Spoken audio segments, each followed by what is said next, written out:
Hi there, welcome to Introductory Logic. My name is Roger Clark. I'm going to be your lecturer this semester.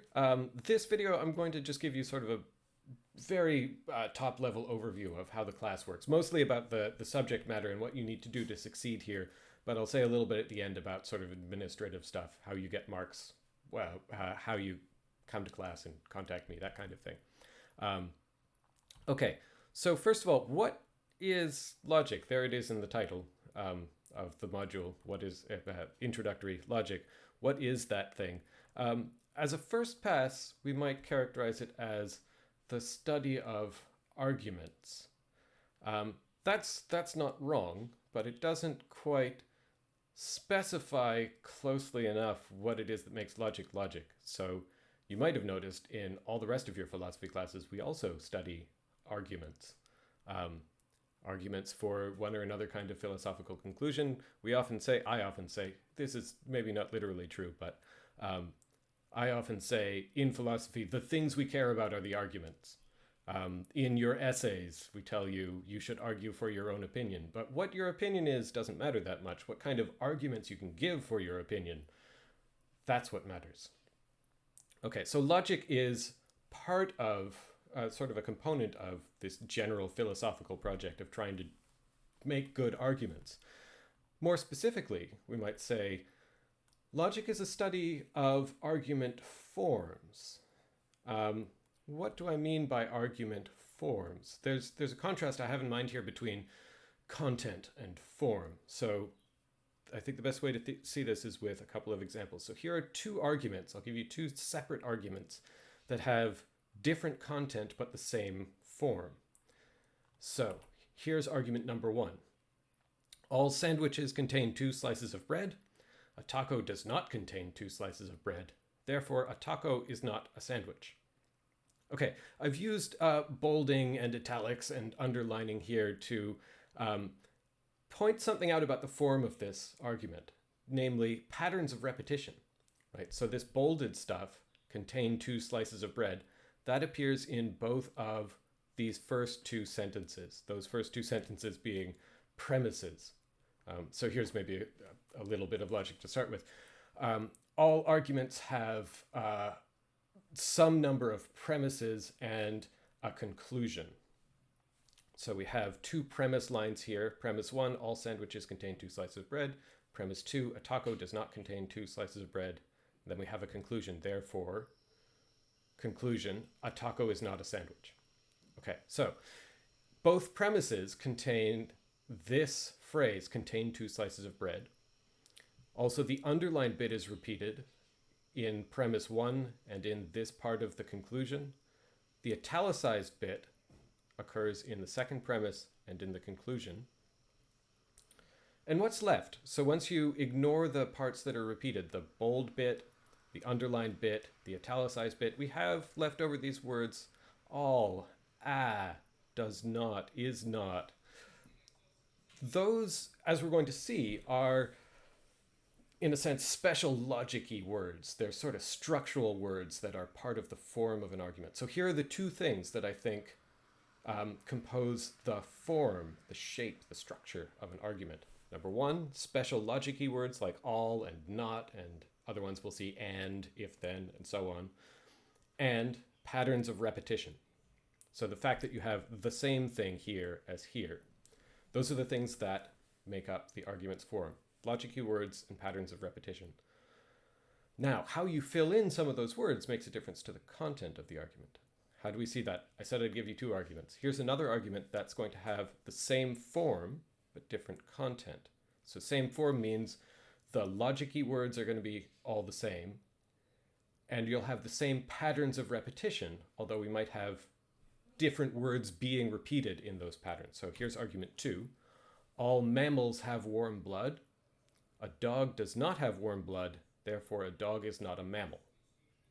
Okay, so once again we have a bold thing at the end of premise 1 and at the end of premise 2, just like in the first argument. We have an underlined thing at the beginning of premise 1 and at the end of the conclusion. Same pattern as before, and we have the same italicized things in the same place. The things that are bolded, underlined, and italicized are different. That's what makes the content of the argument different. The first one's an argument about sandwiches and tacos and bread. The second one's an argument about mammals and blood and dogs.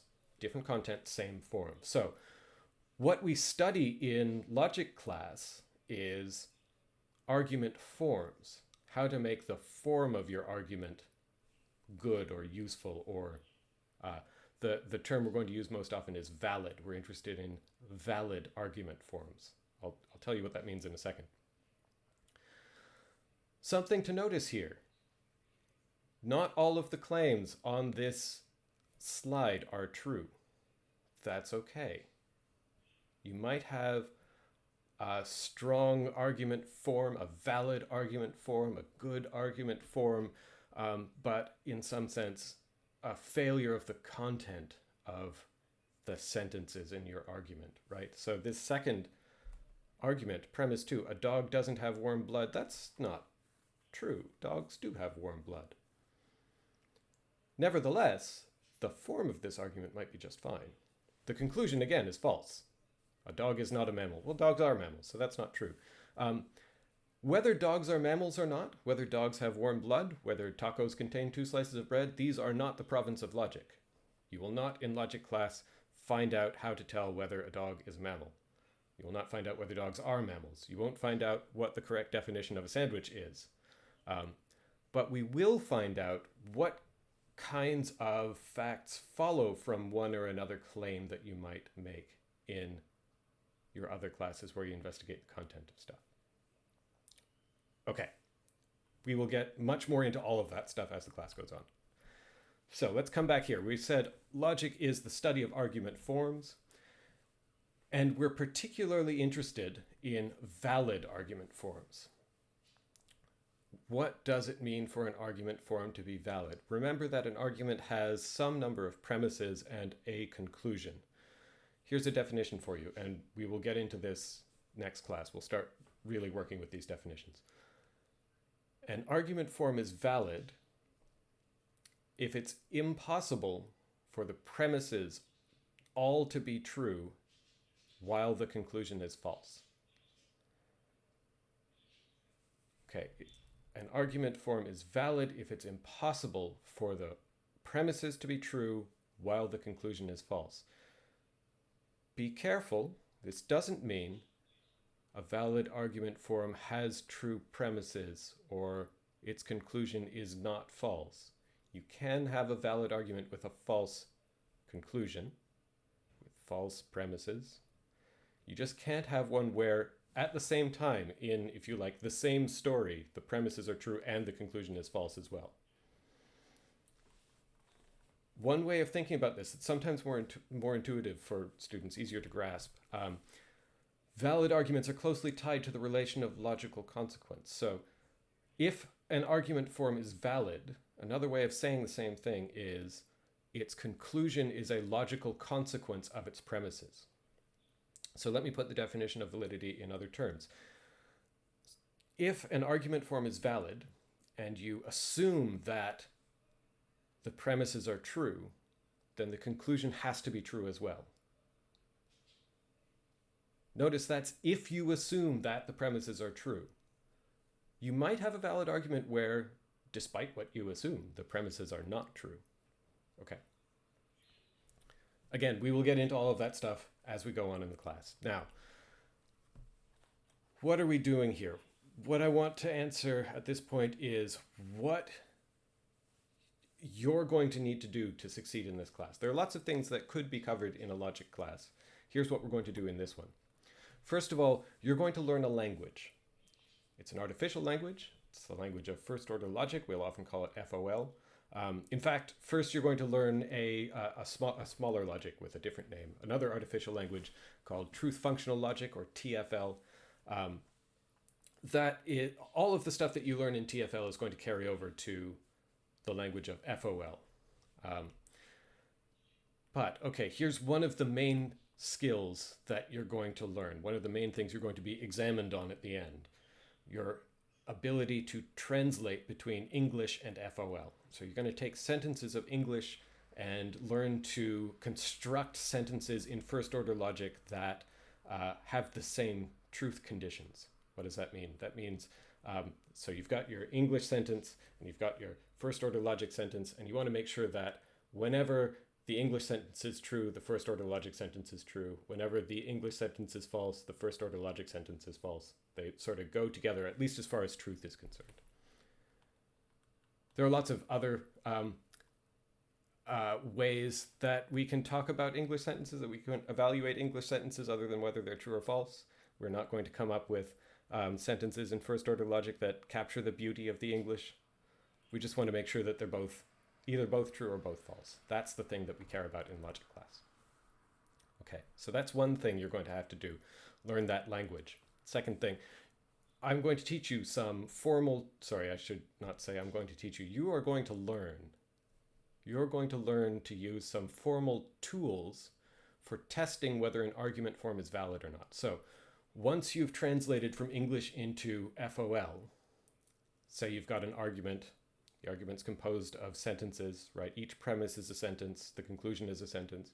You take your English sentences and make them into FOL sentences. And then you take some of these formal tools and apply them to this argument in FOL, and those tools will tell you the argument form is valid, or it'll tell you the argument form is not valid. Okay. At the end, you're going to be tested. There will be an exam, a take-home exam. You'll be tested on your proficiency in the language of FOL and your competence with those logical tools. That's what you're going to learn. Why am I telling you these things now? Because I think you should really think of what you're doing in this class as, just as it says up at the top there in the first bullet point, you're going to learn a language. The strategies that work for learning what you need in order to get a good mark in this class are just the same as the strategies that work for learning a language. Practice regularly. This is something you learn by doing. If you want to learn a language, you want to spend as much time as you can speaking it regularly. You want to spend time, working on the skills in that language, composing sentences of your own, listening to other people say things, getting into conversations, that kind of stuff. If you want to succeed in this class, work on practicing logic, ideally every day. Set aside half an hour, I think, every day is enough if you can keep it up every day. More is great. But here's a losing strategy. Don't wait until like the week before the exam and then try to cram it all in.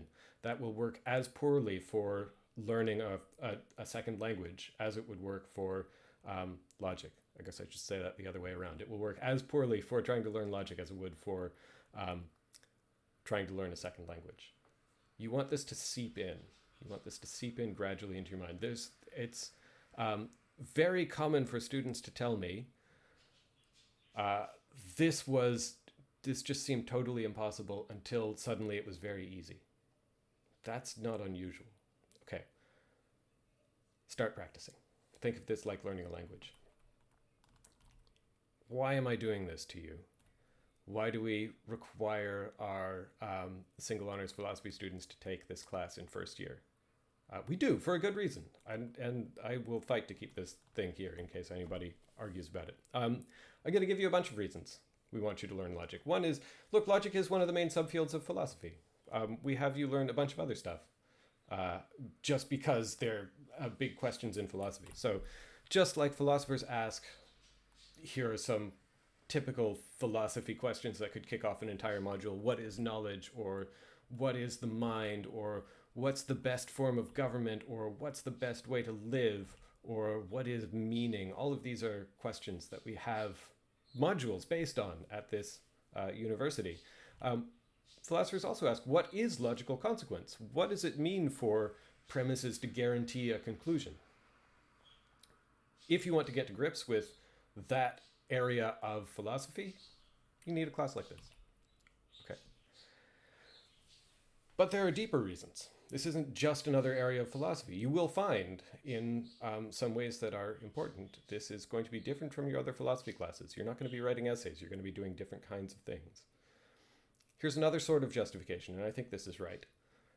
Much of philosophy is done in the language of logic, even when it's all written in English or German or French or Chinese or Hindi or Sanskrit or something. So just like, here's a justification I sometimes give.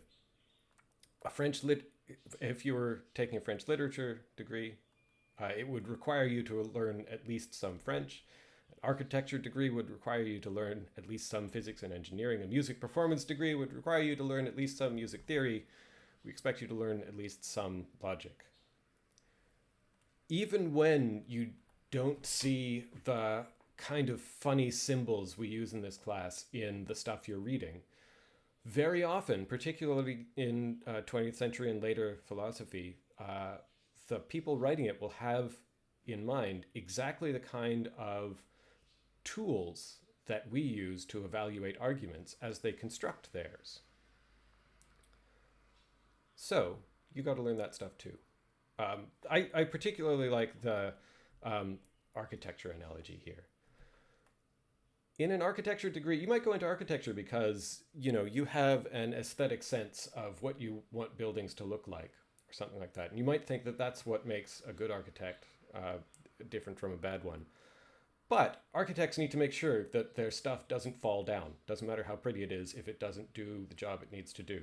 That's kind of what logic is doing for the absolutely brilliant, fascinating, beautiful arguments you're going to compose about whatever subject it is you care about. As you go on in philosophy, logic is going to give you the structure that makes sure those things hold up. Okay.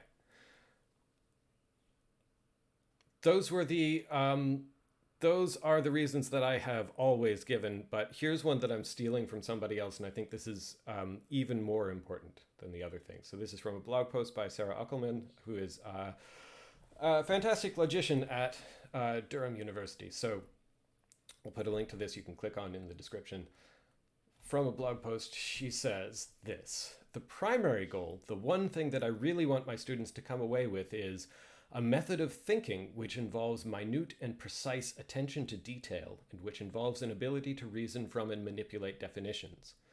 The logic you do in an intro course really is just an exercise in rule following. I always tell my students that if they are able to read and follow the directions of a board game like Monopoly, they will be able to pass my intro course, and not only pass, but probably pass well. She goes on. The thing with logic is that there is no room for error. You have to know what the rules and definitions are and when and where you can apply them. For a lot of students, nothing else they've ever studied required them to be this finicky about the details, and that's what I think is the primary goal of teaching first-year philosophers logic. To give them ample opportunity to develop and hone the skill of being a nitpicky, finicky curmudgeon with a highly developed attention to detail. We're grand fun at parties, you can well imagine. Okay. Even if that doesn't sound like the kind of person you want to be, even if it sounds like maybe you hear this and you think, I don't want to be finicky about details. You need to be able to pay attention to details. You need to be able to pay attention to the details in the arguments that you're going to write in the rest of your classes. And in fact, beyond the degree, when we hear from employers out in the real world who do in fact say, we love hiring philosophers, the kinds of things that they cite as skills picked up in philosophy and other humanities degrees, but especially philosophy, because we are the best. They care about your ability to communicate effectively and persuasively, but they also care about your ability to pay attention to detail. And one of the sorts of things that you're going to see over and over again in our classes is being very careful and precise about exactly what one claim means, exactly what it would take for it to be false, exactly what happens if you tweak your definition of sandwich a little bit. What does that do to, what consequences does that have for what you count as a sandwich or as a not sandwich, or weightier things, like what knowledge is, or what morally right actions are. We are here going to be very careful and precise about those sorts of things. Okay. You might have picked up in there a hint of danger in Sarah's comments. The thing with logic is that there is no room for error. This is a fact. Okay, something you need to watch out for. Oh, sorry, that's an old thing. is the fact that it is possible to fail this module. The bad news is you can fail this module. Passing takes hard work.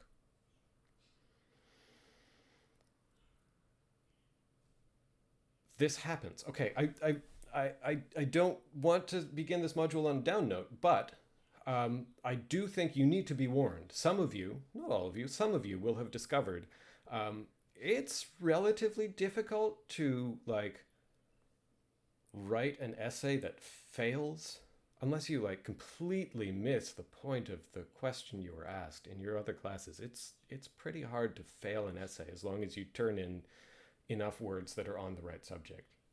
You might get some grouchy comments. You might not get. It's difficult to get a high mark on an essay, but it's also difficult to fail. That's much less true in logic class. If you come to the exam and you have no idea how the questions work, or if you just get them all wrong, you're not going to pass. So, okay. The bad news is passing this class is going to take hard work. I'm going to say also you should not put this off and think I will work hard the week before the exam. You really need to start working now, work consistently, try to put aside some time every day. Take the weekends off if you need to, but every day is better. Think of it again like learning a language. Try and get consistent practice. Consistency is super important. Okay, I said I don't want to sound too down. That's the bad news. Here's the good news. You can get a very high mark in logic, and all it takes is hard work. There are other things in life where I can't promise that you will excel at them if you put hard work in. Maybe you'll know this better than I do, but I think, let's say poetry might be like this. I think no matter how hard I work at poetry, I'm not going to become a fantastic poet. Maybe that's a poorly chosen example. I might be wrong about that. I haven't put a lot of work into becoming a poet. Maybe I could do it. But yeah, like there are some things where, you need talent. No matter how much work I put in, at this point at least, into becoming, an excellent basketball player, I am not going to become a professional. But this class really is one where if you put the work in, I guarantee you will pass. If you put the work in, it's entirely possible for all of you to get first class marks. I can't promise that in my classes with essays. I would have to go and make arguments and justify how is it that every single person in your class got a first class mark. In logic though, if you write the essay, if you write the exam and get all of the questions right, you can easily get a high mark. I would love to go and this could happen. Okay. So how can I pass logic? I just answered how you could fail. I do recommend, so this is a slide that I use every year where normally I teach you face to face, but now you guys are stuck at home. You're stuck relying on yourself already. You probably have some sense from at least one semester of being at university under these extraordinary conditions. You probably have some sense of what works for you and what gets you consistently working on things and what keeps you in a routine. So take all of my advice here with a grain of salt. I trust your judgment of yourself over my own. But if you're not sure how to get yourself to consistently do things, here is some advice I would offer. Get and use some kind of diary or calendar or wall planner or like a Googly thing or an Apple-y thing that dings at you when it's time to do logic. Get something that's going to remind you and keep track of what you've done. Seriously, I recommend that you write down a plan. And also record how much and what kind of logic work you actually do each day. I recommend this recording in part because, so I encourage you at any time to contact me if you're stuck on anything. Ask me questions, totally fine. But if I get email from you, let's say a few weeks down the line, and you say, I'm stuck, I don't know what to do, this is also hard. My first question is going to be, tell me what you've been doing. Tell me, and I don't mean like confess, have you practiced or not? But I'm going to ask you, what have you been doing to practice? Which problems have you been working on? Which ones have you gotten stuck on? Are you spending your time just trying to read the textbook from cover to cover? What are you doing? Are you just watching the lecture videos over and over until they make sense? So keep track of what you do. It doesn't have to be a whole lot. but try and write down every day. Be honest with yourself, because there's no point in not doing it. How long did you spend overall on your logic stuff, and what did you fill that time with, activity-wise? Because if something's not working, we should change it. Okay, normally I say go to every lecture. I'll say instead, watch every lecture. Come to drop-in sessions. For your scheduled lecture time, I will be hanging out on Teams, waiting for people to drop in and ask me questions. The one exception to that is you have an officially scheduled lecture on Fridays at 9 a.m. I am more than happy to see you there, but my past experience has told me that far fewer students than usual come to the Friday morning lectures, sadly. So I'm going to ask you, if you want me to be at the Friday morning drop-in session, send me an email by 10 p.m. on Thursday. If I get email from you, I'll happily get up with coffee and be there. But if I don't hear that anybody's going to be there, I'm going to wake up slowly. Okay. Here's the main thing. This is why this is in all caps and alarming red color. Learn by doing. The way you learn logic is by doing it. You're not going to learn logic by hearing me explain it alone. Yeah, you got to actually do it. The thing you're going to be tested on, remember, is a skill, right? Your ability to do these translations from English to FOL and to apply these formal tools to test whether something is valid or not. That's stuff that you do. So practice doing the things. The way you learn to drive a car, for example, is not by reading the manual. You got to get in the car and put your feet on the pedals. The way you learn to speak a language is not by reading up on the structure of the grammar, but by practicing speaking. Okay. So what does this doing mean? Well, you're going to be marked on problem sets, but also the textbook. Your textbook is full of exercises. There are lots of exercises there. There are solutions posted online. I have pointers to those things. So work through those exercises. I would advise not checking the solutions until you're sure you've got an answer, or until, sorry, I was about to say, or until you're sure you're stuck. Actually, even if you just get stuck, send me an email. I might be able to give you a hint. It's better to find an answer with a hint than to just check the answer and see what it is. I should also let you know, particularly as we get later on in the class, there will sometimes be multiple correct answers to a given exercise, and the solutions manual will have just one of them. Feel free also to contact me and say, here's my answer. It's not what's in the solutions manual. Am I also right? Happy to help with that. Do problems, do them every day. Do them as consistently as you can. Really, every day. And talk to me and talk to your classmates. If you get stuck on something, consider posting in the discussion forums on Canvas, because I bet other people are stuck. Definitely come to the drop-in sessions and ask your questions. Again, if you're confused by something, there's a very high chance that other people in class are also confused about it. Also, a reason to come to drop-in sessions is sometimes your classmates are not confused about it, and they can explain what's going on better than I can. But also, talk to me. You're not bothering me. I'm always happy to talk about logic. This is my favorite class to teach. This is my favorite thing to help students with. I'm always available. Is that true? I am often available. I'm always willing to receive an email. I'm usually pretty quick at answering them. If you want to, you can. There are instructions on Canvas. I'm not going to say them here because this is public YouTube.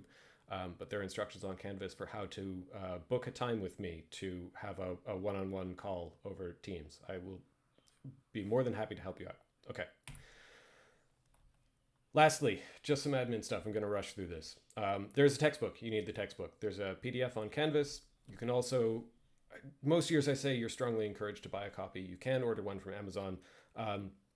I say you're strongly encouraged to buy a hard copy in most years because I have found that students tend to actually use their hard copy books and often tend not to use the just 100+ page PDF.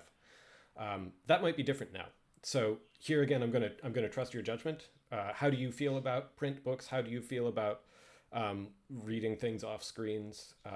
I personally find if I'm working on a thing that has access to the internet, there are so many other things that I could be doing instead of practicing logic or whatever. That can be distracting. Use your own best judgment. The textbook is an open source thing, so the copy you can buy from Amazon is pretty cheap. It's basically just the cost of printing plus, however much Jeff Bezos insists that he needs. There's a module guide posted on Canvas. It is a big honking document. I don't necessarily recommend that you read it cover to cover. But if you have questions, not about logic, don't hesitate to ask me questions about logic problems you're stuck on. But if you have a question about like, what's the exam worth? When do I submit things? That kind of stuff. Check the module guide and FAQ on Canvas before you email me a question. The FAQ is a living document. If a question becomes frequently asked, I will post an answer to it on that page on Canvas, which is linked from the homepage. You're going to have problem sets, weekly homework. These are online. Most of them are through quizzes on Canvas. This is explained on Canvas. I will only record a video about it if you tell me you want one. Here's where your mark comes from. 60% of it comes from the final exam. Okay, so that's the main thing. I've already posted an exam from a couple of years ago. This year's exam is going to be a bit different. But that'll give you a sense of what you need to be able to do by the end of this class, by the end of this module. There will also be a midterm test in week 6.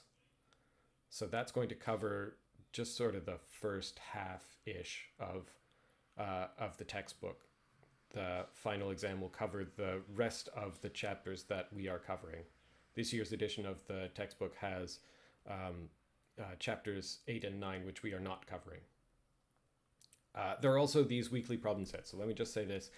So 20% of your total mark comes from these 10 weekly problem sets. Each weekly problem set has 2 parts, which are worth different amounts. There's what I call a mandatory part and a challenge part. The challenge part is harder. It's challenging. Okay, your mark for the problem sets comes from 1.5 of those 2 percentage points are for the mandatory part. This part, you either get 100% or 0. So again, usually these are quizzes on Canvas. When you take the quiz, it'll tell you here's what percentage of things you got right. If you get less than 100% right, your mark for the thing is 0. But you can keep trying this again and again and again. And after you take the quiz, it will tell you which questions you got wrong. Okay. Maybe that's enough to say. The challenge part is a more sort of straightforward kind of thing. So this is worth 0.5%. So the mandatory parts, there are 10 of those. That accounts for 15% of your final mark. There are 10 challenge parts. Altogether, that's 5% of your final mark. The challenge part of the problem set, if you get 65% of the answers right, your mark for that part is 65%. Okay. The challenge part, when it's a quiz on Canvas, you'll be able to take it multiple times. The system is going to keep the last set of answers you submit, and it's not going to tell you, unlike the mandatory part, it's not going to tell you after you submit something which ones you got right or wrong. There are deadlines, hard deadlines for the challenge parts because I'm going to release answers. So once the answers have been posted, you can't submit the challenge part anymore. If you have a reason why you're missing why you miss a deadline for a challenge part, talk to me. We'll figure something out. That's it. That's about all that I want to cover this week. I'll see you in class.